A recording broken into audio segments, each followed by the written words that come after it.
போற்றி நாட்டவர்க்கும் இறைவா போற்றி. திருச்சிற்றம்பலம். தில்லையம்பலம்.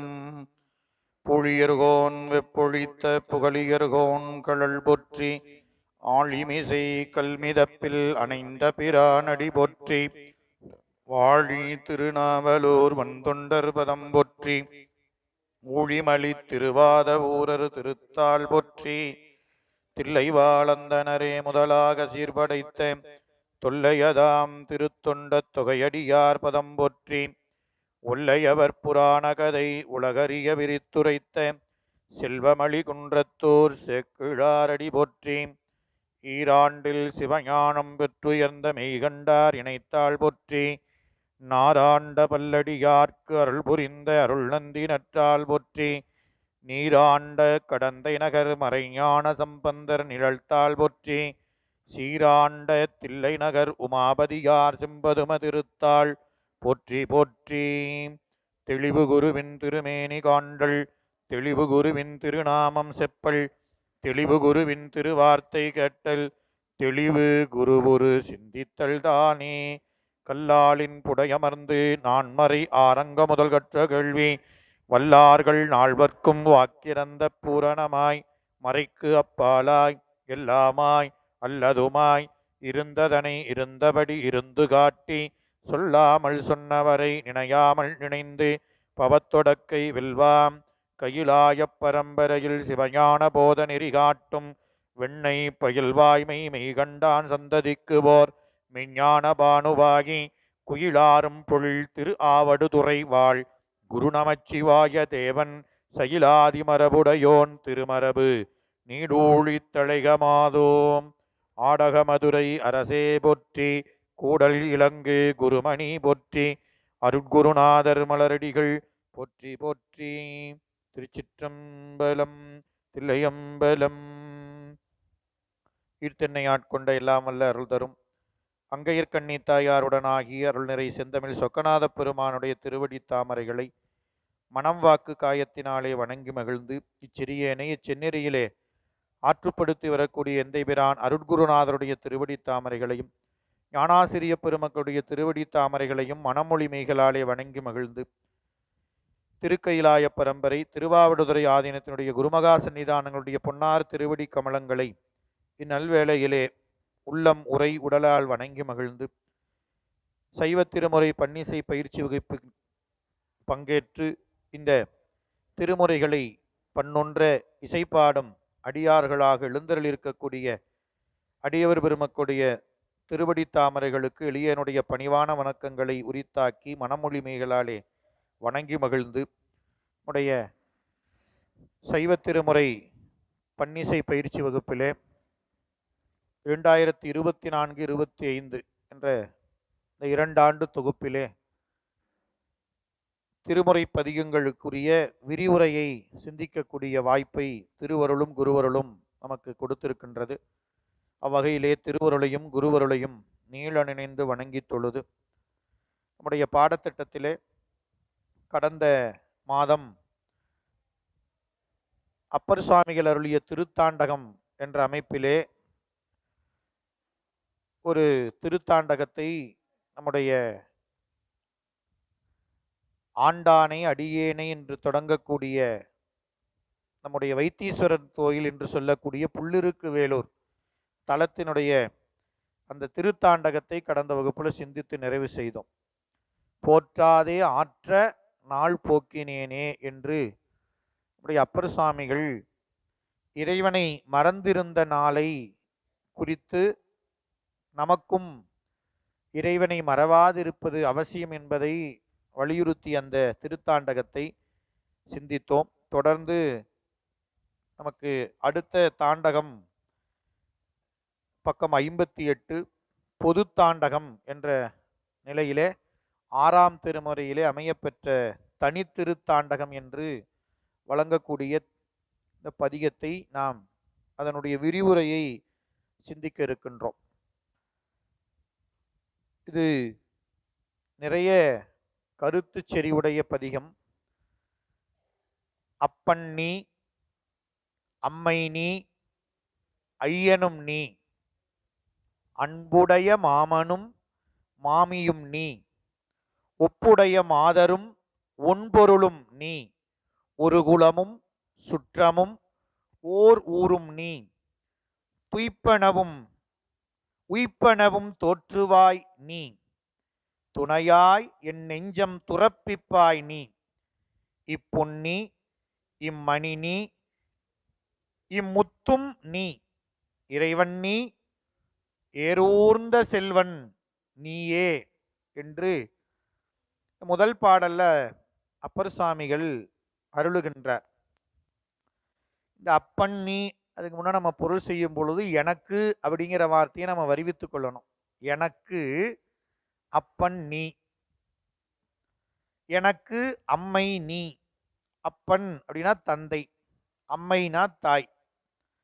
இந்த அப்பனுக்கும் அம்மைக்கும் அப்பன் நீ அம்மை நீ அப்படிங்கிறதுக்கு முன்னால் அப்பர் சாமிகள் அன்புடைய அப்பன் அன்புடைய அம்மைன்னு சொல்லலையே, அன்புடைய மாமன்ல சொல்லியிருக்கிறாரு அப்படின்னு நாம கருதக்கூடாது. இந்த அன்புடைய அப்படிங்கிறது எல்லாவற்றிற்கும் பொருந்தும். எனக்கு அன்புடைய அப்பன் நீ, எனக்கு அன்புடைய அம்மை நீ, எனக்கு அன்புடைய ஐயனும் நீ. ஐயன் அப்படிங்கிறதுக்கு தமையன், உடன் பிறந்தோர் அப்படின்னு பொருள். அதன் பிறகு எனக்கு அன்புடைய மாமனும் மாமியும் நீ. இப்படி தாய் வகையில வரக்கூடிய இந்த சுற்றத்தை நமக்கு சொல்கின்றார்கள். மாமியும் நீ, தந்தை வகையில வரக்கூடிய அந்த சுற்றம். அப்ப மாமன் மாமி அப்படி என்பது தந்தை தாய் உடன் பிறந்தார், அப்புறம் தந்தை வகையில் தாய் வகையில் உறவாக இருக்கக்கூடியவர்கள் அப்படின்னு சொல்லக்கூடிய நிலையில இந்த முதல் அடியில சொன்னார். அப்பன் அம்மை ஐயன் மாமன் மாமி எல்லாமே எனக்கு நீதான். அடுத்தது சொல்றாரு, ஒப்புடைய மாதரும் நீ, ஒன் பொருளும் நீ. இப்போ ஒப்புடைய மாதர் அப்படின்னா நமக்கு வாழ்க்கை துணைநலமாக வரக்கூடியவர்கள். கணவன் மனைவி, மனைவிக்கு கணவன், கணவனுக்கு மனைவி அப்படின்னு சொல்றோம். இது அப்பர் சாமிகள் பாடுறதுனால ஒப்புடைய மாதரும் நீ அப்படிங்கிறார். இந்த ஒப்புடைய அப்படிங்கிற வார்த்தைக்கு என்ன பொருள் அப்படின்னா, எல்லாவற்றாலும் ஒத்த புண்ணியத்தை உடைய மாதரும் நீ அப்படின்னு சொல்றார். ஆக நமக்கு வாய்க்கக்கூடிய வாழ்க்கை துணை நலம் நாம் செய்த புண்ணியத்தினால். அப்ப நமக்கு வந்தவங்க மேல குறையில்லை, நமக்கு வாய்த்திருக்கக்கூடிய வாழ்க்கை துணை நலம் பரவாயில்லைங்க, எனக்கு கடவுள் புண்ணியத்துல நல்ல கணவன் நல்ல மனைவி அப்படின்னா நம்ம நல்ல புண்ணியம் செஞ்சிருக்கிறோம், நல்ல நல்வினை செஞ்சிருக்கிறோம் அப்படின்னு அர்த்தம். இல்லை அப்படின்னா நாம புண்ணியம் செய்யலையாட்டிருக்குது அப்படின்னு தான். ஏதோ ஒப்புடைய மாதர், அப்போ நமக்கு வாழ்க்கை துணை நலம் நாம் சேர்த்து வைத்த புண்ணிய பாவத்தினால்தான் நமக்கு வாய்க்க பெறும். அதுதான் இந்த இடத்துல ஒப்புடைய மாதரும் நீ. அதுக்கப்புறம் சொன்னாரு ஒன் பொருளும் நீ. ஒன் பொருள், பொருள்னா செல்வம். இது நாம ரெண்டு வகையில சொல்லலாம். ஒன் பொருள் அறநெறியால் ஈட்டிய செல்வம் அப்படின்னு, இன்னொன்று மக்கட்செல்வம்னு பொருள். ஏன்னா இது நாம் அப்பன் அம்மை மாமன் மாமி ஒப்புடைய மாதர் அப்படிங்கிற வரிசையில வரும் பொழுது ஒன் பொருள் என்பது மக்கட்செல்வத்தை குறிக்கிறது. அப்போ இல்லறமாம், இல்லறம் அப்படின்னு தான் பேரு. அறம், அறநெறியில் நமக்கு ஈட்டிய செல்வம் நம்முடைய குழந்தை செல்வங்கள். ஒன் பொருளும் நீ, ஒரு குலமும் சுற்றமும் ஓர் ஊரும் நீ. வழி வழியாக நமக்கு தொடர்பு பட்டு வரக்கூடிய நம்முடைய கிளை, நம்ம குலம், நம்முடைய தாத்தா தந்தை, தந்தைக்கு தந்தை அவருடைய தந்தை, நாம நம்முடைய பேரன் பேத்திகள், இப்படி வரக்கூடிய குலம் அது கிளை கிளைம்பர் ஞானசம்பந்த பெருமான். கேளாய் நம் கிளைகளைக்கும் கேடுபடா திறம் அருளி அப்படிம்பார். அதான் குளம்னு சொன்னார் அப்பர் சுவாமிகள். வழி வழியாக தொடர்பு பட்டோர், சுற்றம் ஓர் ஊரும், நாம வாழக்கூடிய ஊர், நமக்கு வாய்த்திருக்கக்கூடிய சுற்றம், நாம் பிறந்த குலம், நமக்கு வாய்த்த தாய் தந்தையர், தாய் வகையில் தந்தை வகையில் சுற்றம், நம்முடைய வாழ்க்கை துணை, நம்முடைய மக்கட் செல்வம், இதையெல்லாம் அப்பர் சுவாமிகள் இறைவனா சொல்றார். நீ எனக்கு அன்புடைய அப்பன், நீ எனக்கு அன்புடைய அம்மை, நீ எனக்கு அன்புடைய ஐயனும், நீ எனக்கு அன்புடைய மாமனும் மாமியும் நீ, அப்படியே சொல்லிட்டு வந்தவர். அதுக்கப்புறம் சொல்றாரு மூணாவது அடியில, துய்ப்பனவும் உயிப்பனவும் தோற்றுவாய் நீ. துய்த்தல் அப்படின்னா நுகர்வது, நாம் நுகரக்கூடிய நுகர்ச்சி பொருளையும், உயிர்த்தல் ஊர்தி வாகனம், நாம் உயிர்த்து செல்லக்கூடிய நுகரக்கூடிய பொருட்கள் வாகனங்கள், இத்த எல்லாத்தையும் தோற்றுவாய் நீ. துணையா என் நெஞ்சம் துறப்பிப்பாய் நீ. இத்தனையும் கொடுத்தார்.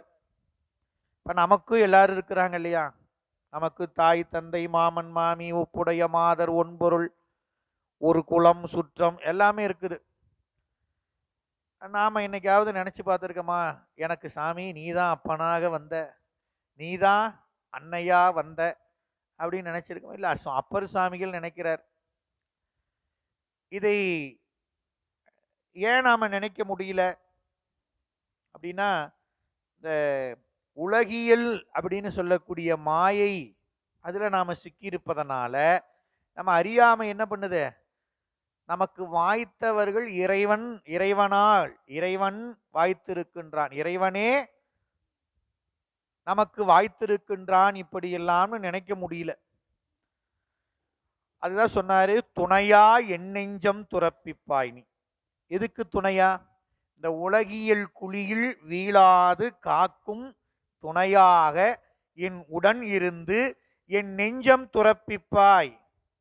என் நெஞ்சத்துல இருக்கக்கூடிய இருளை நீக்கி, இருளாய உள்ளத்தின் இருளை நீக்கின்னு புள்ளிருக்கு வேலூர் பதிகத்துல சொன்னார். அதான் இந்த இடத்துல நெஞ்சம் துறப்பிப்பாய். அந்த இருள் இருப்பதனால நாம் என்ன நினைக்கிறோம், எனக்குன்னு வந்து வாச்சுது பாரு அப்படின்னு தான் நினைக்கிறோம். ஆனா வாய்த்தது எதனால அப்படின்னா, நான் செஞ்சு வச்ச வினையினால்.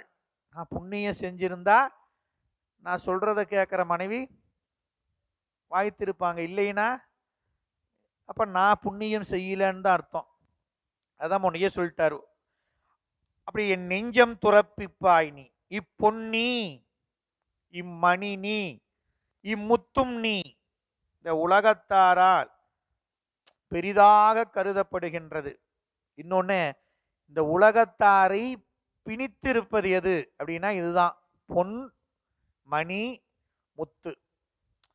இதுக்கு தானே நாம என்ன பண்றோம், எப்படியாவதுங்க ஒரு 50-100 சவரன் சேர்த்து வச்சுட்டா பரவாயில்ல இல்லையா? நம்ம என்ன நினைக்கிறோம், இத்தனை காலம் வாழ்ந்து என்ன இருக்குது, ஒரு பொட்டு தங்கம் இருக்குதா என்ன? இந்த உலகத்தாரை பிணிப்பது எதுன்னா இதுதான், இந்த பொன்னும் மணியும் முத்தும். அதெல்லாம் அப்பர் சாமி நினைச்சாரு, அதெல்லாம் இல்லை, எனக்கு பொன் நீதான்.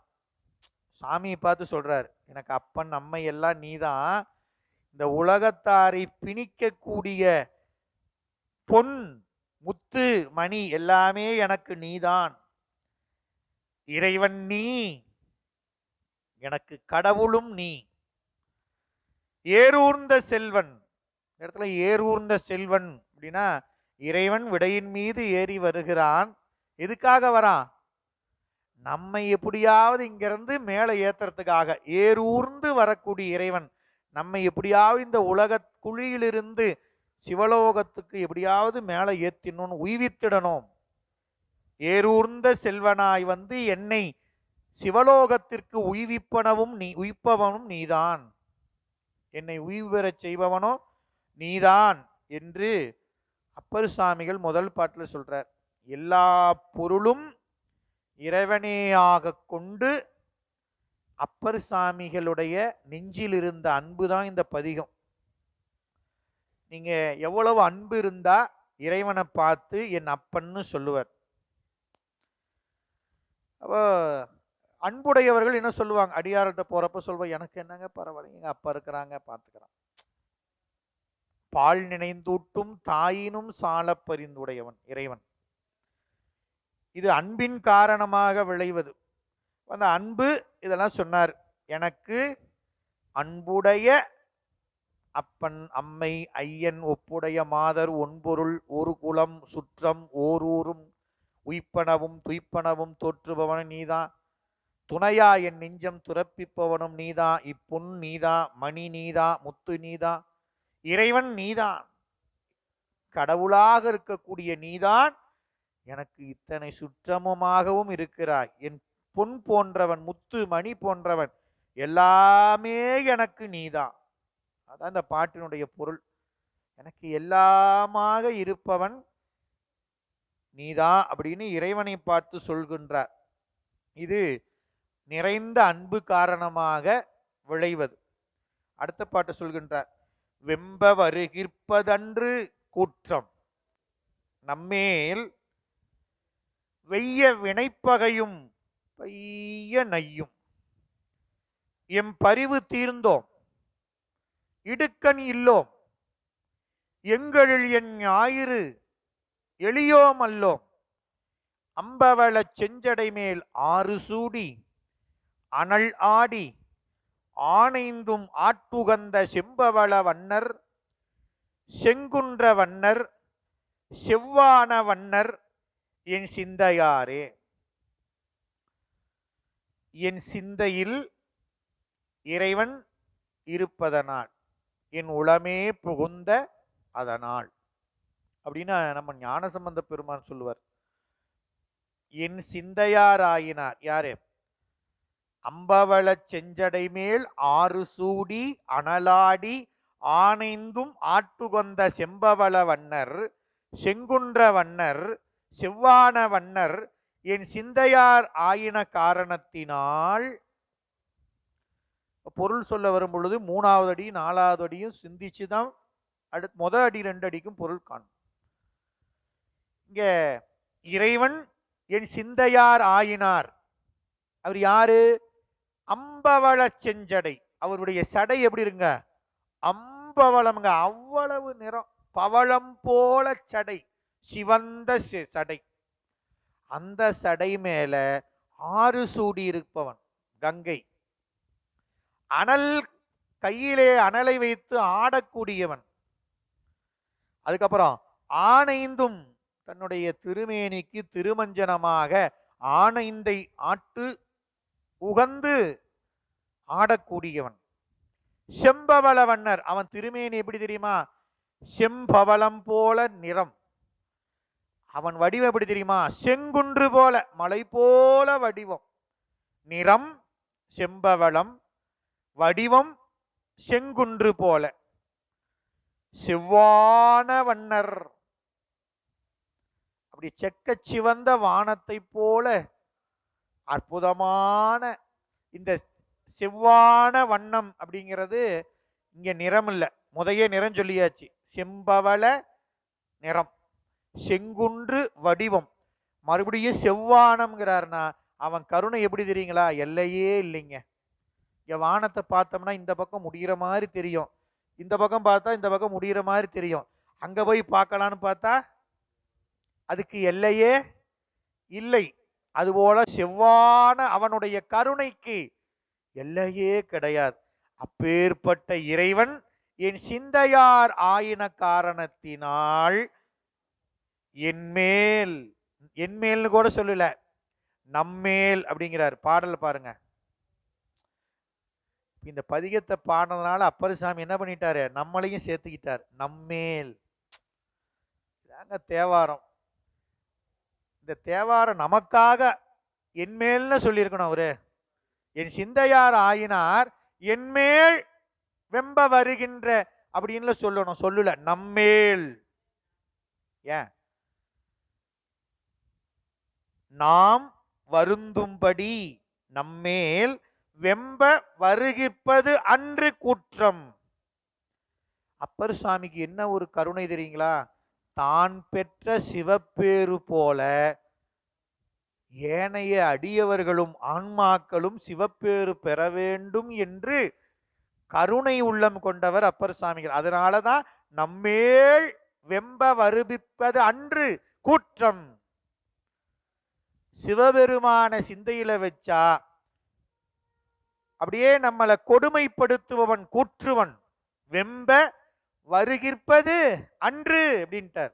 கூற்றுவன் வருவாங்கிறீங்க, அவன் செய்யக்கூடிய கொடுமைக்கு வெம்புதல், அந்த மரண பயம் இருக்குது பாருங்க, கொடுமையிலையும் கொடுமையானது.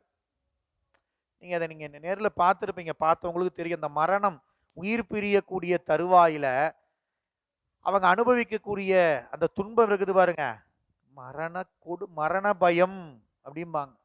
ஏன் எளிமையா சிவசிவா சாமி இப்ப நாச்ச என்ன இந்த சிறையிலிருந்து விடுவிச்சையே அப்படின்னு நினைச்சு நமக்கு விடுதலை கிடைச்சதுன்னு நினைக்கிறத விடுத்து என்ன நினைக்கிறோம்? ஐயோ இன்னும் கொஞ்ச நாளைக்கு விடமாட்டானா இந்த கடவுள் நம்மளை,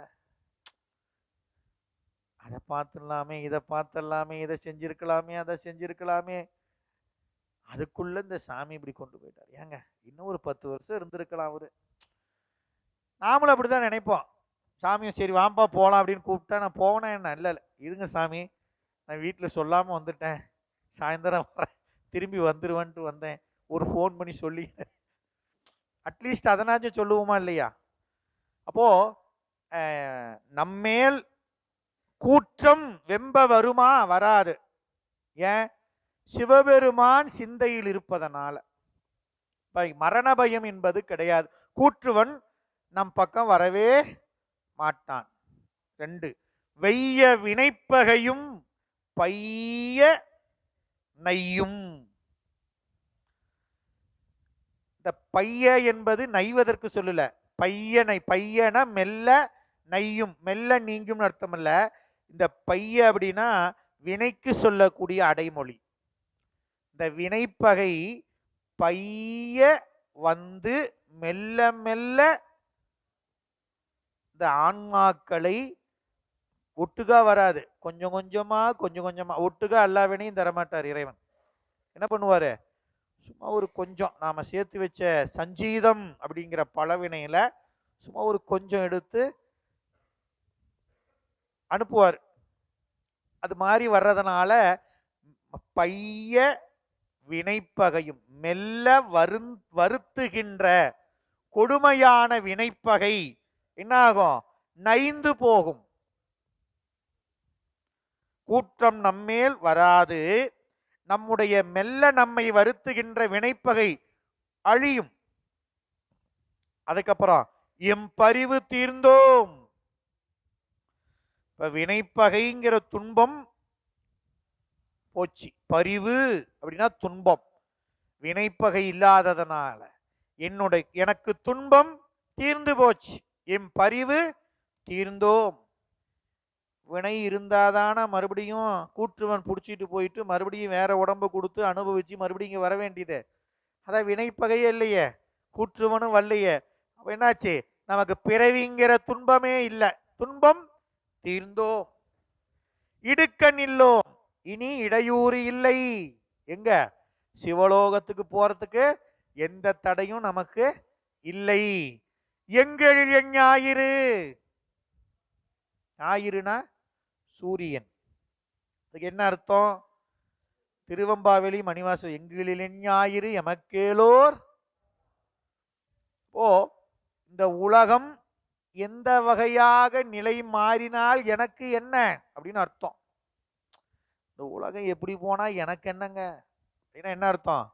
இந்த உலக சூழலில் நான் சிக்க மாட்டேன்னு அர்த்தம். உலகம் எவ்வகையாக நிலை மாறினாலும் அது என்னை ஒன்றும் செய்யாதுன்னு அர்த்தம். இந்த உலகத்தில் நடக்கக்கூடிய மாற்றங்களால் நாம் பாதிக்கப்பட மாட்டோம் அப்படின்னு அர்த்தம். எளியோம் அல்லோம், யாவர்க்கும் எளியோம் அல்லோம். சிவபெருமான் சிந்தையில் இருப்பதனால யாருக்கும் நான் அடிமை இல்லை, அவனுக்கு மட்டும்தான் அடிமை. இதெல்லாம் செம்பவள வண்ணர் செங்குன்ற வண்ணர் அம்பவள செஞ்சடை மேல் ஆறு சூடி அனலாடி செவ்வான வண்ணராக இருக்கக்கூடிய சிவபெருமான் என் சிந்தையார் ஆயின காரணத்தினால் கூற்றுவன் நம் பக்கம் வரப்போவது இல்லை. நம்முடைய வினைப்பகையும் மெல்ல வருத்துகின்ற வினைப்பகவும் அழிந்து ஒழியும். அதனால் துன்பம் தீர்ந்தோம், இடையூறு இல்லை. உலகம் எவ்வகையாக மாறுபட்டாலும் நம்மை அது பாதிக்காது, சென்று நாம் சேர்வோம் அப்படிம்பார் இன்னொரு பதிகத்துல. அப்ப சிவபெருமான் சிந்தையார் ஆயிட்டா எந்த ஒரு வருத்தமும் எதுவும் நமக்கு கிடையாது, துன்பம் தீர்ந்து விடும் அப்படிங்கிறார் இரண்டாவது பாட்டுல. மூணாவது பாட்டு சொன்னார் ஆட்டுவித்தாள். ஒவ்வொன்றும் ஒவ்வொன்று. முதல் பாட்டு இறைவன் மீது அப்பர் சுவாமிகள் கொண்ட பேரன்பு. நீங்க அந்த அன்பு தான் முக்கியம். நீங்க ஒரு ஒரு அன்பு நிறைய இருக்கிறப்ப என்ன பண்ணுவோம், எனக்கு கடவுள் மாதிரி வந்து காப்பாத்தினீங்க சொல்றமா இல்லையா, எனக்கு கடவுள் மாதிரி வந்து காப்பாத்தினீங்க அப்படின்னு தான் சொல்றோம். கடவுள் தான் வந்து காப்பாத்திருக்கிறாரு, வந்தவரை கடவுள்னு சொல்றமே தவிர கடவுள் தான் வந்தார்னு நினைக்க முடியல. அப்பர் சாமிக்கு பேரன்பு, அதனால அவர் பார்க்கிறவர் எல்லாமே கடவுள் தான். எனக்கு அப்பன் நீதான், அம்மை நீதான் அப்படின்னு அன்பு செலுத்தணும்னு வச்சுக்கோங்க, சண்டை சச்சரவு வரும்? வரவே வராது. சிவபெருமானே சொல்லிட்டாருங்க, சரி பரவாயில்ல. அது முதல் பாட்டு அப்பர் சுவாமிகள் இறைவன் மீது கொண்ட நிறைந்த அன்பு. இரண்டாவது பாட்டு தனக்கு கிடைத்த சிவப்பேறு, தனக்கு கிடைத்த சிவப்பேறு. மூன்றாவது பாட்டு இறைவனுடைய தன்வய உடைமையை சொன்னார். இறைவன் எப்பேற்பட்டவன் தெரியுமா, அவனை ஏன் சிந்தையில வைக்கணும், நான் என்னென்னமோ வச்சிருக்கிறேனே அதெல்லாம் தூக்கி போடு. சிந்தையில வைக்க வேண்டியது யார் தெரியுமா, அப்பர் சாமி தேவாரத்துல சொல்றாரு, சிவபெருமான் திருவடி அப்படிங்கிற அந்த அவனுடைய அந்த திருவுரு திருவடி இருக்கக்கூடிய சரக்கு அறைதான் இந்த நெஞ்சம். அங்க வைக்க வேண்டிய ஒரே சரக்கு எது, சிவபெருமானத்தான் வைக்கணும். அதுக்கு தான் அந்த அறை, நெஞ்சுங்கிற அறை. அதை விட்டுட்டு அதுல என்னென்னத்தையோ நம்ம அடுக்கி வச்சிருக்கிறோம் உள்ள. அது போல இங்க சொல்றார், ஏன் சிவபெருமான சிந்தையில வைக்கணும். ஆட்டுவித்தால் ஆரொருவர் ஆடாதாரே, அடக்குவித்தால் ஆரொருவர் அடங்காதாரே, ஓட்டுவித்தால் ஆரொருவர் ஓடாதாரே, உருகுவித்தால் ஆரொருவர் உருகாதாரே, பாட்டுவித்தால் ஆரொருவர் பாடாதாரே, பணிவித்தால் ஆரொருவர் பணியாதாரே, காட்டுவித்தால் ஆரொருவர் காணாதாரே, காண்பார் யார், கண்ணுதலார் காட்டா கண்ணுதலாய் காட்டாக்காலே காண்பார் யார், யாரும் கிடையாது. அவன் தன்னை காட்டனாதான் காண முடியும்.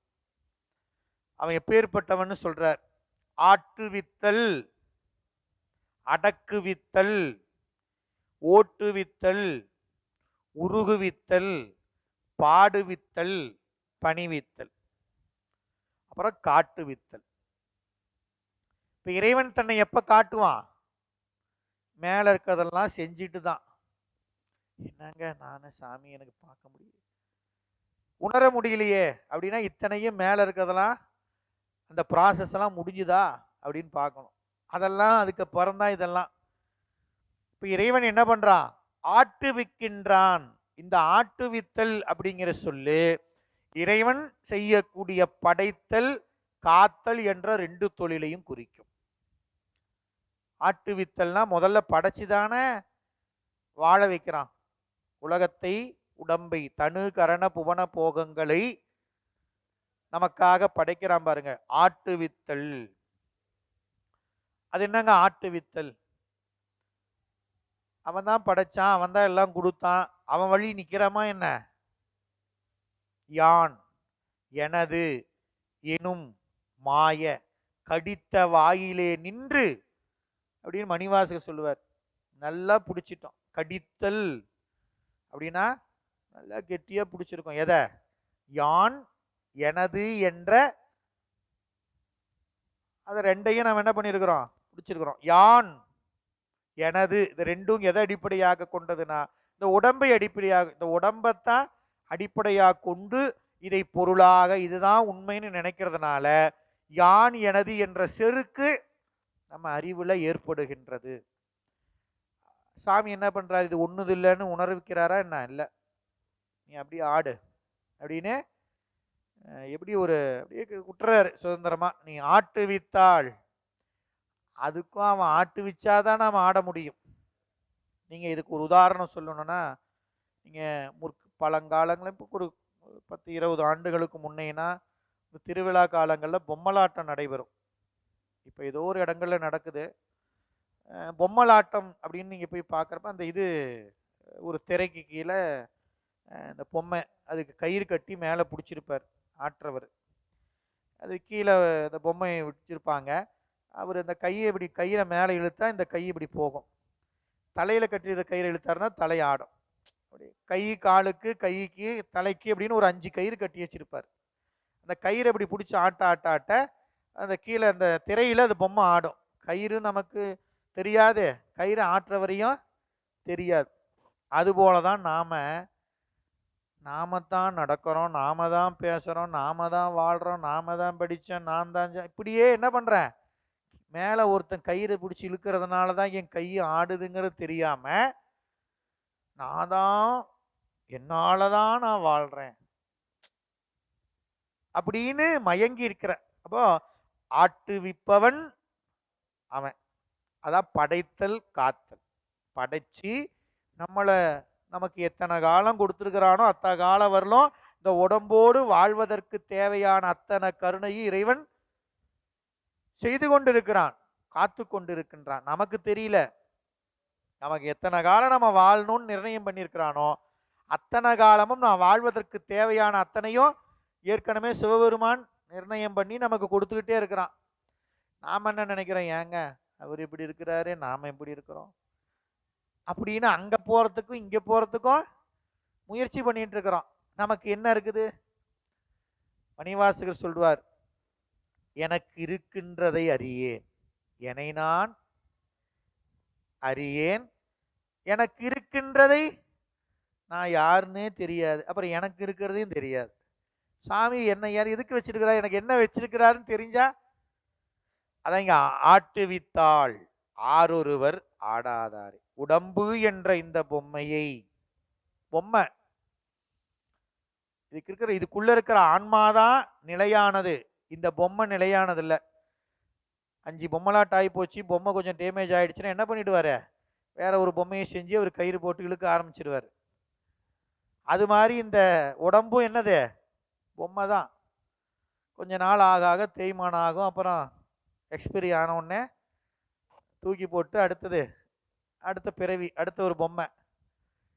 பாவை உடம்பு பொம்மை. இதை இறைவன் ஆட்டுவிக்கின்றான். ஆழ்ந்த பொருள் உண்டுங்க. நீங்க அவன் கருணை இல்லாம மூச்சு காற்று உள்ள போயிட்டு வெளியே வராது. இறைவன் கருணை இல்லாம நம்ம உடம்பு நாம சுவாசிக்கிறோமே, பிராணன் அப்படின்னு சொல்றோமே, அந்த மூச்சு காத்து உள்ள போயிட்டு வெளியே வராது. நீங்க அறிவியல் பூர்வமா ஒரு காத்து ஒரு குடுவிக்குள்ள போயிடுச்சுன்னா மறுபடியும் அந்த காத்து தானா வருமானா வராது. ஒரு பம்ப் பண்ணி மோட்டர் வச்சு என்ன பண்ணணும்? இழுக்கணும். நாம ஏதோ இழுக்கிறோமா என்ன? மூச்சு விடுறோம், உள்ள போகுது. மறுபடியும் ஏதாவது மிஷின் வச்சு இழுக்கிறோம், தானா ஆட்டோமேட்டிக்கா இயல்பா மூச்சு இழுக்கிறோம், உள்ள போகுது, மறுபடியும் வெளியில வருது. நீங்க ஒவ்வொன்றும் இது அடிப்படை ஒரு உதாரணம். நீங்க ஒவ்வொன்றையும் நினைச்சு வீட்டில் போய் சிந்திச்சு பாருங்க. எப்படிடா இந்த கண்ணு, இந்த காது அப்படின்னு ஒவ்வொன்றையும் நினைச்சு பாருங்க.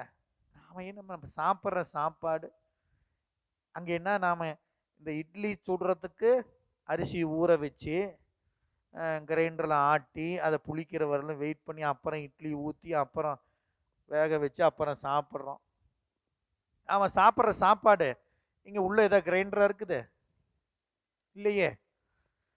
நம்ம உட்கொள்ற உணவுல இருக்கக்கூடிய ஆற்றல் தாதுன்னு சொல்லுவாங்க. அந்த தாது பொருள் எல்லாம் நம்ம உடம்புல ஆற்றலாக சேர்த்துட்டு தேவையில்லாத சக்கைகளை எல்லாம் உள்ள இருக்கக்கூடாது அப்படின்னு வெளியேற்றக்கூடிய ஒவ்வொன்றுக்கும் ஒவ்வொரு மண்டலம் இருக்குது. நரம்பு மண்டலம், ஜீரண மண்டலம், சிறுநீரக மண்டலம், அந்த மண்டலம், இந்த மண்டலம்னு எத்தனை வச்சிருக்கிறார்.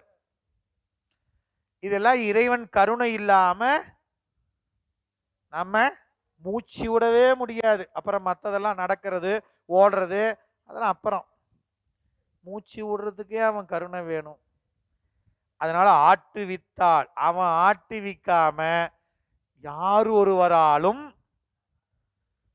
அவன் வாழ்விச்சாதான் இங்க, அதான் என் வாழ்வே வா என்று அருளாயேன்ட்டார் மணிவாசகர் ஒரே வார்த்தையில். இந்த வாழ்வு, நாம வாழக்கூடிய வாழ்வு இறைவனால் வாழ்கின்றோம். அடுத்து சொன்னார் அடக்குவித்தால், கிளம்புப்பா, இல்ல சாமி நான் வரமாட்டேன் அப்படின்னு விட்டுட்டு போயிடுவாரா என்ன? காலம் நியதி அப்படிங்கிற தத்துவத்திலேயே முடிவு பண்ணியாச்சு. என்ன வருஷம், என்ன தேதி, என்ன கிழமை, என்ன நேரம், எந்த நிமிஷம், எத்தனாவது நொடி, எல்லாம் கால தத்துவத்தில்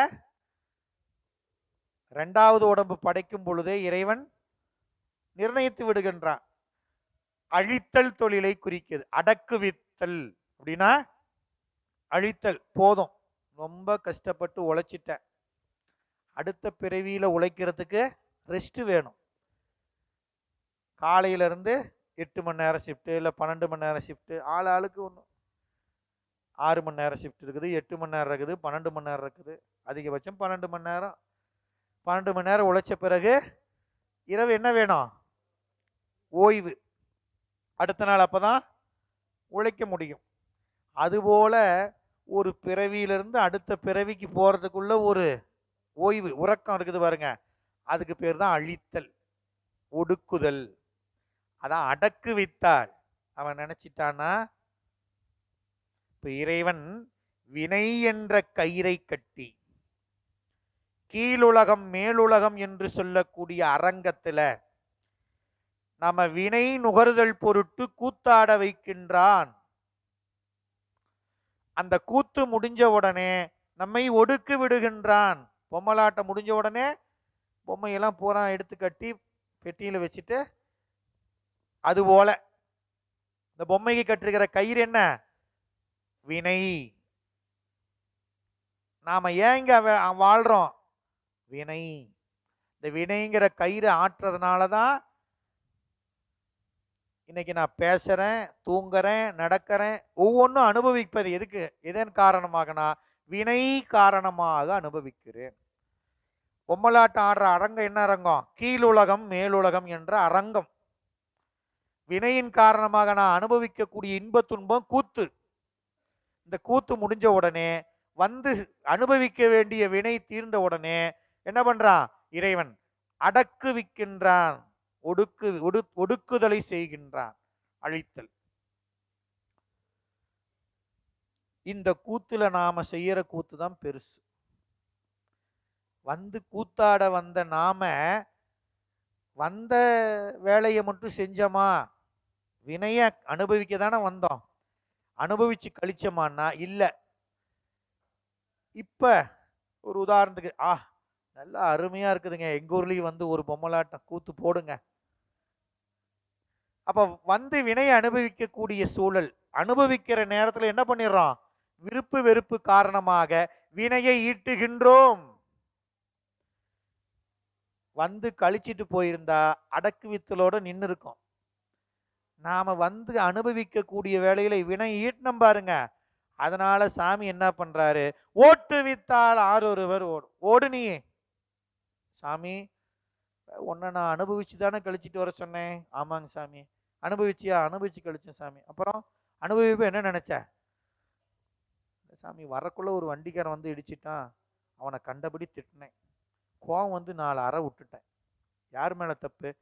ஒரு கடைசியா தான் தெரிஞ்சது என் மேலதான் தப்பு. போச்சா? வினை சம்பாரிச்சியா போ, மறுபடியும் அவன் மேல போய் நீ இடிச்சு அவங்கிட்ட அடி வாங்கிட்டு வா. நாம ஈற்ற வினையை அனுபவிப்பதற்கு என்ன பண்றாரு மறுபடியும் சாமி? இதை அனுபவிச்சு கழிச்சினாதான் இந்த வினை தீரும். நான் ஒன்றும் பண்ண முடியாது, போ, நீ கொடுத்தீல, கொடுத்ததை வாங்கிட்டு வா அப்படின்ட்டு என்ன பண்ணுவாரு? ஓட்டுவித்தால் ஆறு ஒருவர். அப்படி ஓட வைக்கிற இறைவன் எதுக்காக நான் அடி வாங்கினங்கிறத மறைச்சிருவான். இப்ப நான் அடி வாங்கின என்ன நினைக்கிறோம்? ஏதோ போன பிறவில யாரையும் அடிச்சிருப்ப மாட்டிருக்குது, இன்னைக்கு அடி வாங்கிட்டோம் சிவசிவா அப்படின்னு கம்முன்னு அடி வாங்கிட்டு வந்திருந்தேன்னா வேலை இல்லை. ஆனா நான் கம்முன்னு அடி வாங்கிட்டு வருவாங்கிறீங்க, என்னையும் அடிச்சிட்டியா நீ, ஓ மேல தப்பு வச்சுக்கிட்டு அப்படின்ட்டு என்ன பண்ணுவேன்? உடுநாளார நான் என்னைக்கு முடியறது? அவன் என்ன அடிக்க, நான் அவனை அடிக்க, அவன் என்ன அடிக்க, நான் அவன் இப்படியே பிறவி கரங்கோலை போல்வதோர் காய பிறப்போடு இறப்பென்னும் அறம்பாவம். காத்தாடி போல சுத்திட்டே இருக்கிறமே பிறவியில. இதுக்கு காரணம் என்ன? நாம் செய்யக்கூடிய அறம்பாவம். அந்த அறம்பாவம் எனும் அருங்கயிற்றால் கட்டி. எதுக்கு இந்த உடம்பை இறைவன் தரான்? நான் செஞ்சிருக்கிற அறம்பாவம், அதைத்தான் கட்டி இங்க அனுப்புறான். அப்ப ஓட்டுவித்தல் என்பது இறைவனுடைய மறைத்தல் தொழில். என்ன பண்றான் இறைவன்? எதுக்கு நாம இந்த வினையை அனுபவிக்கிறோம்னு தெரியும், மறைச்சிருக்கிறான். மறைக்கலைன்னா நமக்கு அனுபவம் கிடைக்காது, உயிருக்கு அனுபவம் என்பது கிடைக்காது. அப்ப ஓட்டுவித்தல்.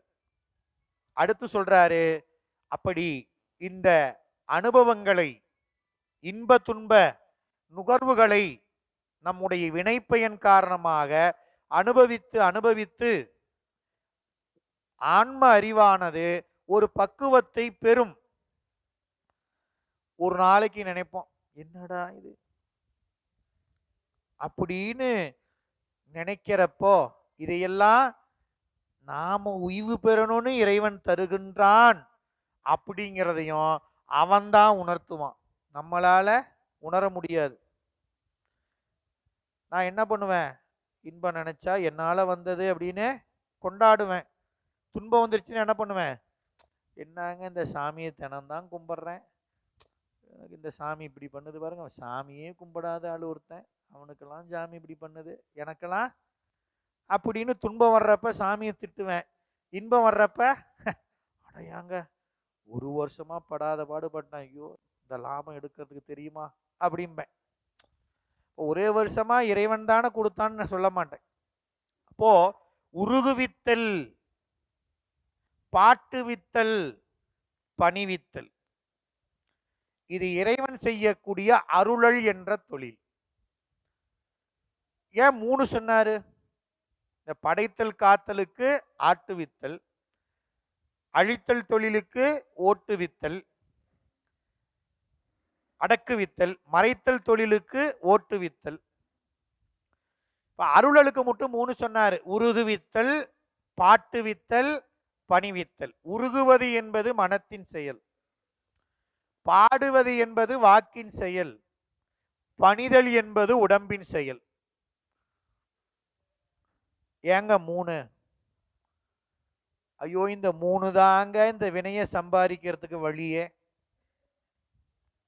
3 தான் நம்ம வினை ஈட்டுவதற்கு. இந்த 3 வழிதான்: மனதினால், வாக்கினால், உடம்பினால். இந்த 3ஐயும் அவன்கிட்ட வச்சுட்டா வினை ஈட்டக்கூடிய வேலை நமக்கு இணை சேராது. இதையும் அவன் தான் செய்யணும். உருகுவித்தால், அவன் உள்ள வந்து நின்று உருக வச்சிட்டான்னா, இல்ல சாமி நாளா உருக மாட்டேன்ல யாரும் சொல்ல முடியாது. மணிவாசகர் குதிரை வாங்க போறார் துறைமுகத்துக்கு. சாமி நினைச்சிட்டாரு, வந்து உட்காந்துட்டாரு. 5 எழுத்து மந்திரம் கேக்குது. கேட்ட உடனே போயிட்டார். உருகுவித்தல். பாட்டுவித்தல், நீ பாடு என்ன அப்படின்னாரு இறைவன். இல்ல நான்லாம் பாட மாட்டேன் சாமி அப்படின்னு சொன்னாரு. நமச்சிவாய வாழ்க, நாதன் தாழ் வாழ்க, பாடினார். பாட்டுவித்தால் யாரொருவர் பணிவித்தால் ஆரொருவர் பணியாதார். அப்பர் சாமிக்கு மாதிரி உளவாரம் அவர் தான்.